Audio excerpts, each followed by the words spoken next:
So on this as a whole, and I'll ask you this one first, Kenny, is it a positive for the renewable sector, and what impact will it have? Most certainly, I sort of do think it's very, very positive for the renewable energy sector as a whole. However, I think that the limitations or the concerns, again, it comes to sort of resource. I think resource within industry to actually cope with the demand from renewable energy clients, and also resource within local planning authorities as well. I do understand that Labour are going to be investing in the sort of resource with regards to sort of staffing sort of planning authorities right across the country. However, I think that is just drop in the ocean. I think there needs to be more substantial change and investment needed to ensure that there is proper experience resource within both the us as in consultants, but also within local authority as well. And perhaps I think some more reform with regards to sort of planning committee and small politics should be made as well, because ultimately some of these schemes will be determined by planning by sort of planning committees. And again, it's a lack of training, and it's a lack of forward thinking that I do think a lot of renewable energy schemes will come against. So that's my view. Have you got similar thoughts as well, David? Yeah, definitely positive. It's putting renewables back at the top of the planning agenda. So that's extremely positive. We also got to recall that they're looking at amending the thresholds for NSIPs. So if you'd asked me 6 or 9 months ago, I'd have thought probably that we were looking at more things going into the NSIP regime. Actually, we're going to see more projects in the TCPA regime, because English wind farms, 100 megs, that's a lot of turbines. Even if you took a 4 or 5 meg turbine, that's a 20 or 25 turbine scheme. There aren't going to be many of those, so that's TCPA. If you put solar up to 150 megs, they are big schemes. So that's going to be TCPA. And BESS, as you know, was already taken out of the NSIP regime. So lots of that in the TCPA arena. What Kenny said, the elephant in the room is resourcing, because authorities, and also I've got to say, in relation to onshore wind, when we were doing this 10 years ago, a lot of the experience has dissipated. People are retired.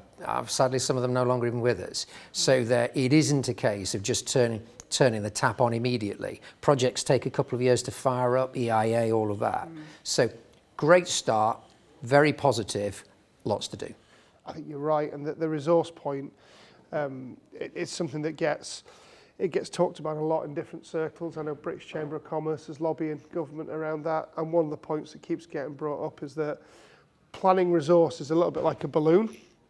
If you say, right, we're going to tackle the planning officers, and you squeeze that, all of a sudden it'll be the highway officer or the ecology officer or the lead flood officer. So it's not just a case of one part of the system. It's just underfunded in general.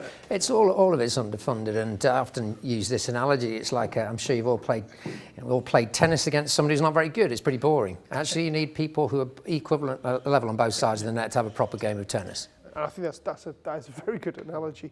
There's a question that I like to ask in some of these vodcasts that we've done, and that's around. And I'll get to you, Kenny. What's your best advice for our renewable developer clients and people who aren't clients with these NPPF revisions?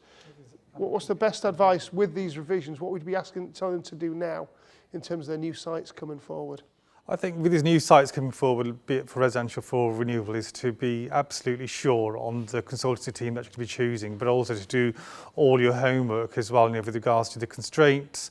Also, like the worst case sort of scenario, if it does go to an inquiry, have you built in, adequate time, especially with the sort of grid reforms that are coming as well, that you've got a realistic timetable to actually put forward your project, i.e. move your project along and sort of adhere to the sort of timescales, that perhaps have been agreed, with the National Grid or with the, sort of co-associated, funders or investment partners within your projects. And I think it's vitally important to sort of do all that from the onset. Well, that makes total sense. Have you got similar thoughts, David? Location. You start with a good site, and There are lots of examples from the past where I think developers have been too greedy. They've been trying to take forward sites which really shouldn't have come forward. And actually that's helped nobody.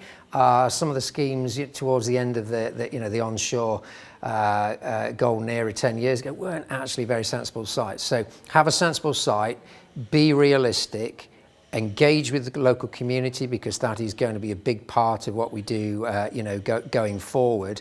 And make sure you're a responsible developer that's doing the right things and making the project as good as it can be, because there's a legacy to all of this. So choose your scheme, do it right. I think the location point's really key as well. I just follow on that because you partially mentioned, what's some of the biggest mistakes you've seen the developers make? Is it just the wrong site, the wrong location? Agreed. Being honest, there are, in these things, I've seen the cycles of development go work themselves through, and towards the the end of these cycles, there are lots of new entrants to the market, and you see schemes where you go, "Whoa, I'm not sure that is too close to a designation, or that is too close to a listed building, or that is too close to properties." So I think pushing schemes where actually early advice from consultants or indeed the right planning lawyer, got to get that in, would have told them that actually that's not the right scheme to take forward. No, that makes total sense. Yeah, I sort of totally agree with David.